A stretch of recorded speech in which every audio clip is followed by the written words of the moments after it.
ದೇವಸ್ಥಾನದ ಜೀರ್ಣೋದ್ಧಾರ, ಬ್ರಹ್ಮಕಲಶೋತ್ಸವ, ನಾಗಮಂಡಲ ಇತ್ಯಾದಿ ಧಾರ್ಮಿಕ ಕಾರ್ಯಕ್ರಮಗಳು ಜನರಲ್ಲಿ ಭಕ್ತಿ ಮೂಡಿಸುವ ನಿಟ್ಟಿನಲ್ಲಿ ಹೆಚ್ಚು ಪರಿಣಾಮಕಾರಿ ಎಂದು ಮಾಹೆ ವಿವಿ ಸಹ ಕುಲಾಧಿಪತಿ ಡಾಕ್ಟರ್ ಎಚ್.ಎಸ್. ಬಲ್ಲಾಳ್ ಹೇಳಿದರು. ಬನ್ನಂಜೆ ಶ್ರೀ ಮಹಾಲಿಂಗೇಶ್ವರ ದೇವಸ್ಥಾನದ ಅಷ್ಟಬಂಧ ಬ್ರಹ್ಮಕಲಶೋತ್ಸವ ಧಾರ್ಮಿಕ ಸಭೆಯನ್ನು ಉದ್ಘಾಟಿಸಿ ಅವರು ಮಾತನಾಡಿದರು. ಪರ್ಯಾಯ ಶೀರೂರು ಮಠದ ದಿವಾನರಾದ ಡಾಕ್ಟರ್ ಉದಯಕುಮಾರ ಸರಳತ್ತಾಯ, ಮಾಜಿ ಸಚಿವ ಜಯಪ್ರಕಾಶ್ ಹೆಗಡೆ ಮಾತನಾಡಿದರು. ಜಿಲ್ಲಾ ಸಹಕಾರಿ ಯೂನಿಯನ್ ಅಧ್ಯಕ್ಷ ಜಯಕರ ಶೆಟ್ಟಿ ಇಂದ್ರಾಳಿ ಅಧ್ಯಕ್ಷತೆ ವಹಿಸಿದ್ದರು.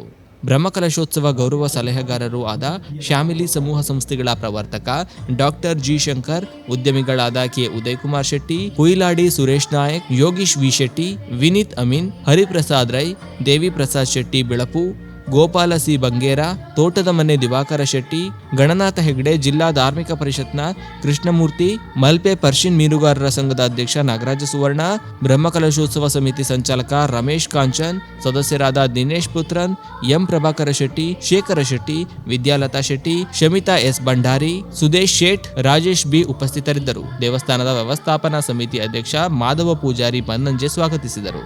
ದೇವಳದ ಪ್ರಧಾನ ಅರ್ಚಕ ವಾಸುದೇವ ಉಪಾಧ್ಯ ಪ್ರಾಸ್ತಾವಿಕವಾಗಿ ಮಾತನಾಡಿದರು. ಪ್ರಶಾಂತ್ ಶೆಟ್ಟಿ ಹಾವಂಜೆ ನಿರೂಪಿಸಿ ವಂದಿಸಿದರು.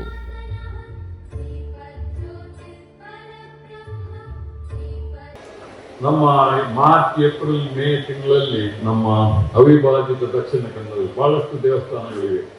ಇದರ ಜೀರ್ಣೋದ್ಧಾರ, ಅಷ್ಟಬಂಧ, ಬ್ರಹ್ಮಕಲಶ, ನಾಗಮಂಡಲ ಎಲ್ಲ ಆಗ್ತಾ ಇರ್ತದೆ. ಇದು ಬಹಳ ಒಳ್ಳೆ ವಿಷಯ. ಯಾಕಂತ ಹೇಳಿದ್ರೆ ಇದರಿಂದ ನಮ್ಮ ಜನರಲ್ಲಿ ಒಂದು ಭಕ್ತಿ ಮೂಡುವ ಒಂದು ಅವಕಾಶ ಸಿಗ್ತದೆ ಅಂತ ನನ್ನ ಅಭಿಪ್ರಾಯ. ಈಗ ನೀವು ಬೇರೆ ಧರ್ಮದವರನ್ನು ನೋಡಿದರೆ, ಕ್ರಿಶ್ಚಿಯನ್ ನೋಡಿದರೆ ಅವರು ಆದಿತ್ಯವಾರ ಖಂಡಿತ ಚರ್ಚಿಗೆ ಹೋಗ್ತಾರೆ, ಹೆಚ್ಚಿನವರು ಆಲ್ಮೋಸ್ಟ್ 100%.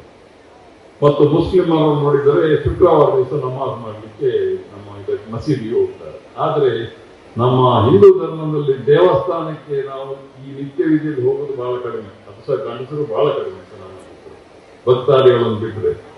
ಹಾಗಾಗಿ ಇಂಥ ಒಂದು ಸಂದರ್ಭ, ಬ್ರಹ್ಮಕಲಶ, ಅಷ್ಟಬಂಧ, ಪುನರ್ ಪ್ರತಿಷ್ಠೆ, ಇದೊಂದು ಅವಕಾಶ ನಮ್ಮ ಎಲ್ಲಾ ಹಿಂದೂಗಳಿಗೆ ದೇವಸ್ಥಾನಗಳಿಗೆ ಹೋಗಿ ಅವರವರ ಇಚ್ಛಿತ ದೇವರನ್ನು ನೆನಪಿಸಿಕೊಂಡು ನಂಬುದು ಇದು ಬಹಳ ಅಗತ್ಯ ಅಂತ ನಾನು ಭಾವಿಸ್ತೇನೆ. ಇದು ಇನ್ನು ಮುಂದೆ ಕೂಡ ಆಗಬೇಕು.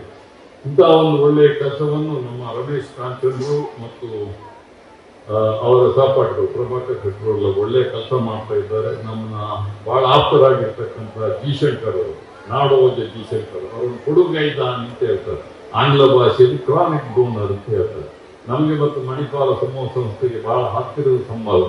ಬಹಳಷ್ಟು ಬಡ ರೋಗಿಗಳಿಗೆ ಈ ಮಣಿಪಾಲ ಆರೋಗ್ಯ ಕಾರ್ಡ್, ಮಣಿಪಾಲ್ ಶಂಕರ್ ಆರೋಗ್ಯ ಕಾರ್ಡ್ ಮೂಲಕ ಬಹಳಷ್ಟು ಬಡ ರೋಗಿಗಳಿಗೆ ಚಿಕಿತ್ಸೆಯನ್ನು ಕೊಡುವ ಒಂದು ವ್ಯವಸ್ಥೆಯನ್ನು ನಮ್ಮ ಎಲ್ಲಾ ಆಸ್ಪತ್ರೆಯಲ್ಲಿ ಮಾಡಿದ್ದಾರೆ. ಇಲ್ಲಿ ಮಣಿಪಾಲ, ಮಂಗಳೂರು, ಗೋವಾ ಮತ್ತೆ ಕಾರ್ಕಳ ಎಲ್ಲ ಕಡೆಗಳಲ್ಲಿ ಮಾಡಿದ್ದಾರೆ. ಇದು ಬಹಳ ಒಳ್ಳೆಯ ವಿಷಯ. ಯಾಕೆಂತ ಹೇಳಿದ್ರೆ ಮನುಷ್ಯನಿಗೆ ಎರಡು ಬಹಳ ಅಗತ್ಯವಾದ ಸಂಗತಿ, ಒಂದು ದೈವ ಭಕ್ತಿ, ಶಿಕ್ಷಣ ಮತ್ತು ಆರೋಗ್ಯ. ಆರೋಗ್ಯ ಸರಿಯಾಗಿದ್ದರೇನೆ ಎಲ್ಲ ಕೆಲಸ ಮಾಡಬೇಕು ಅಲ್ವಾ ಜಯಪ್ರಕಾಶ್ ಹೇಳಿದ್ರೆ. ಹಾಗಾಗಿ ಆರೋಗ್ಯ ಬಹಳ ಅಗತ್ಯ. ಅದು ಸಹ ಬಡ ರೋಗಿಗಳು, ಹೆಚ್ಚಿನ ಬಡ ರೋಗಿಗಳಿಗೆ ಈಗ ಆಸ್ಪತ್ರೆಯ ಚಿಕಿತ್ಸೆ ಬಹಳ ದುಬಾರಿಯಾಗಿದೆ. ಅದು ಹೆಚ್ಚಿನವರಿಗೆ ಕೈಗೆಟುಕುವುದಿಲ್ಲ ಅಂತ ಅವರಿಗೆ ಒಂದು ಒಳ್ಳೆಯ ಒಂದು ವ್ಯವಸ್ಥೆಯನ್ನು ನಮ್ಮ ಕೊಡುಗೈ ದಾನಿಗಳಾಗಿರ್ತಕ್ಕಂಥ ನಾಡೋಜ ಜಿ ಶಂಕರ್ ಅವರು ಕೂಡ ಈ ಬ್ರಹ್ಮಕಲಶದ ಮುಖ್ಯ ರೂವಾರಿ. ಅದರಲ್ಲಿ ಈ ವೇದಿಕೆ ನಾಡೋಜ ಜಿ ಶಂಕರ್ ವೇದಿಕೆ ಹೇಳಿದ್ದಾರೆ. ಅವರಿಗೆ ಕೂಡ ನಾನು ಈ ಸಂದರ್ಭದಲ್ಲಿ ನಾನು ಮತ್ತು ನಿಮ್ಮೆಲ್ಲರ ಪರವಾಗಿ ಅಭಿನಂದನೆಯನ್ನು ಸಲ್ಲಿಸಲಿಕ್ಕೆ ಬಯಸ್ತೇನೆ. ಮತ್ತು ಇಂತಹ ಒಂದು ಒಳ್ಳೆಯ ಕಾರ್ಯಕ್ರಮ ಆಗುತ್ತಲೇ ಇರಬೇಕು ನಮ್ಮ ಜಿಲ್ಲೆಯಲ್ಲಿ. ಇದಕ್ಕೆ ಬೇಕಾದ ವ್ಯವಸ್ಥೆ ಮಾಡಿರ್ತಕ್ಕಂಥ ಇವಾಗಲೇ ಹೇಳಿದ ಹಾಗೆ ರಮೇಶ್ ಕಾಂಚನ್ ಮತ್ತು ಅವರ ಸಹಪಾಠಿಗಳು ಮಾಡಿದ್ದಾರೆ. ಅವರಿಗೆ ನಾನು ಅಭಿನಂದನೆಯನ್ನು ಸಲ್ಲಿಸ್ತಾ, ಇಂತಹ ಒಂದು ಸಂದರ್ಭದಲ್ಲಿ ಈ ಒಂದು ಬ್ರಹ್ಮಕಲಶ ಈ ಸಂದರ್ಭದಲ್ಲಿ ಉದ್ಘಾಟನಾ ಸಮಾರಂಭದಲ್ಲಿ ಉದ್ಘಾಟನೆ ಮಾಡಿ ಒಂದು ಎರಡು ಮಾತುಗಳನ್ನ ಆಡಲಿಕ್ಕೆ ಅವಕಾಶ ಮಾಡಿಕೊಟ್ಟಿರ್ತಕ್ಕಂಥ